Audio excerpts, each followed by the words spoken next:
Olá, amigos da Pérola FM, novas canções. Del Nogueira por aqui, com o programa Palavra e Vida. E a palavra desta quarta-feira, dia 19 de agosto, é do Evangelho de São Mateus, no capítulo 20, versos de 1 a 16a. Naquele tempo, Jesus contou esta parábola a seus discípulos. O reino dos céus é como a história do patrão que saiu de madrugada para contratar trabalhadores para a sua vinha. Combinou com os trabalhadores 1 moeda de prata por dia e os mandou para a vinha. Às 9 horas da manhã, o patrão saiu de novo, viu outros que estavam na praça, desocupados, e lhes disse: Ide também vós para a minha vinha, e eu vos pagarei o que for justo. E eles foram. O patrão saiu de novo ao meio-dia e às 3 horas da tarde e fez a mesma coisa. Saindo outra vez, pelas 5 horas da tarde, encontrou outros que estavam na praça e lhes disse: Por que estáis aí o dia inteiro desocupados? Eles responderam: Porque ninguém nos contratou. O patrão lhes disse: Ide vós também para a minha vinha.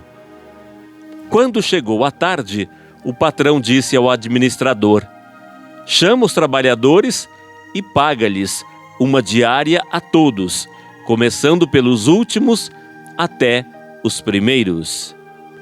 Vieram os que tinham sido contratados às 5 da tarde, e cada um recebeu 1 moeda de prata. Em seguida, vieram os que foram contratados primeiro e pensavam que iam receber mais, porém, cada um deles também recebeu 1 moeda de prata. Ao receberem o pagamento, começaram a resmungar contra o patrão.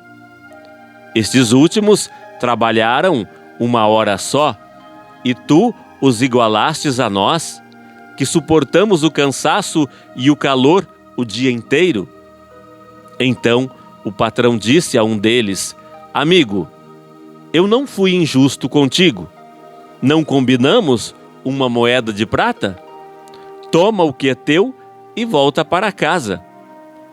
Eu quero dar a este, que foi contratado por último, o mesmo que dei a ti.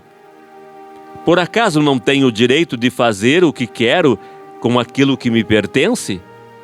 Ou estás com inveja porque estou sendo bom? Assim, os últimos serão os primeiros, e os primeiros serão os últimos.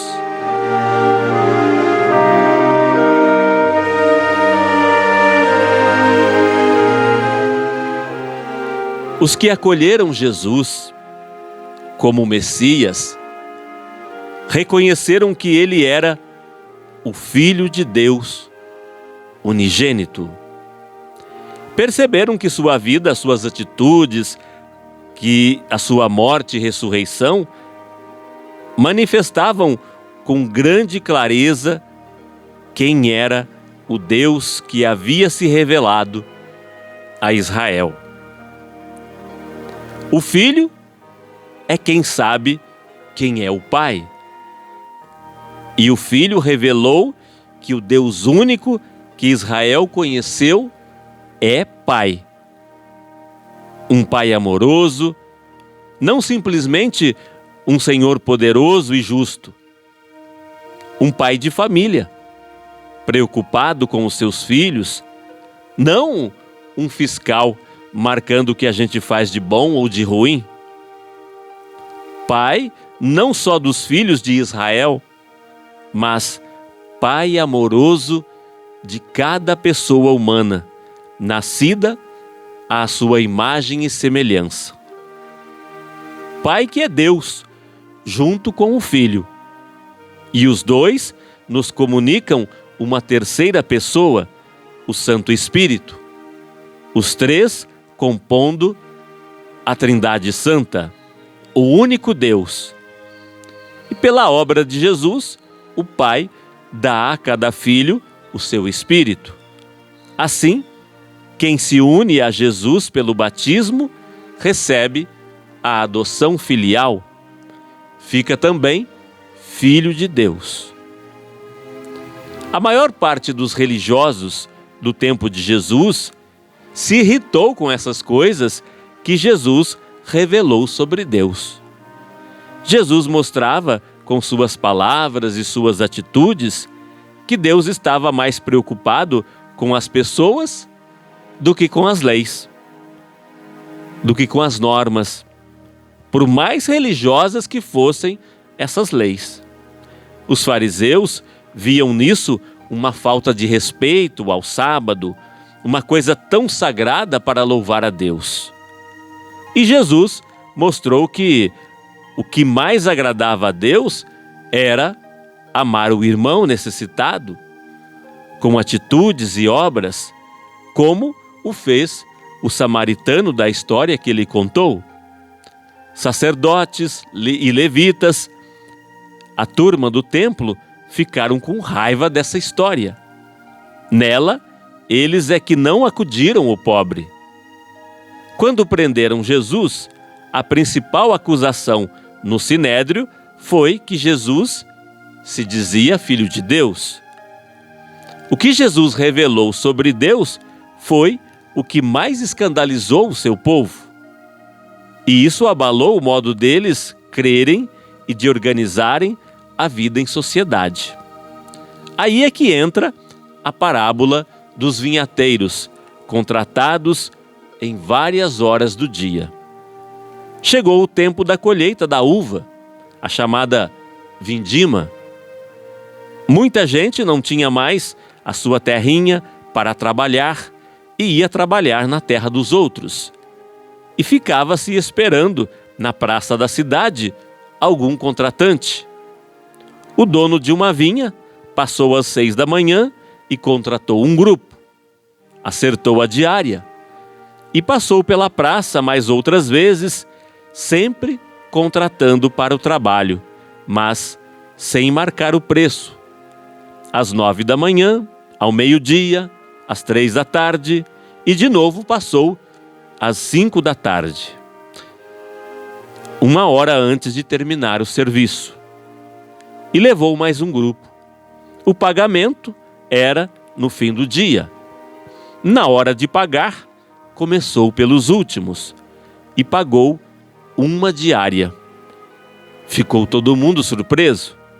Quando chegaram os primeiros, estes receberam o combinado, 1 diária. Ficaram revoltados. Mas, revoltados com o quê? Com a generosidade do patrão? Com o fato de lhe ter pago 1 diária a quem só trabalhou 1 hora? O que Jesus revelou sobre Deus com essa parábola? Ficou claro que Deus está preocupado com todos os seus filhos. Todos precisam ganhar o pão de cada dia. Por isso, o patrão deu oportunidade a todos. Passou e chamou todo mundo para o trabalho durante várias horas do dia. Ficou claro que Deus não nos paga segundo os nossos méritos, conforme o que a gente faz. O povo do Antigo Testamento sempre pensou, e nós continuamos pensando, que Deus nos abençoa segundo as nossas boas obras e a nossa santidade. Mas o que conta é a bondade dele, não é o nosso merecimento, ter feito mais ou ter feito menos. Como todos precisavam sustentar sua família, o patrão pagou a todos por igual, começando dos últimos. Vendo a nossa necessidade, ele nos cumula de todo o bem e de toda a graça. Deus é misericordioso, é bondoso, é generoso. Assim é o nosso Deus. Então, não basta dizer que crê em Deus. Como é esse Deus em que você crê?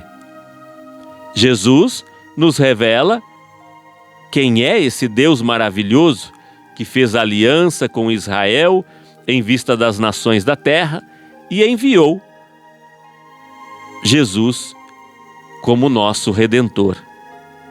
Na parábola dos trabalhadores contratados em vários horários do dia, aparece um Deus preocupado com todos os seus filhos, criando oportunidades para todos e provendo as suas necessidades, sem levar em conta quem tem mais merecimento ou importância. Aliás, como bom pai, para ele o mais importante é o filho mais frágil, desprezado e com menos oportunidade. E por que os religiosos do seu tempo ficaram tão irritados com Jesus a ponto de crucificá-lo? Porque conhecer e amar a esse Deus leva a pessoa a mudar as suas atitudes de vida e a buscar um mundo bem diferente do que esse que temos.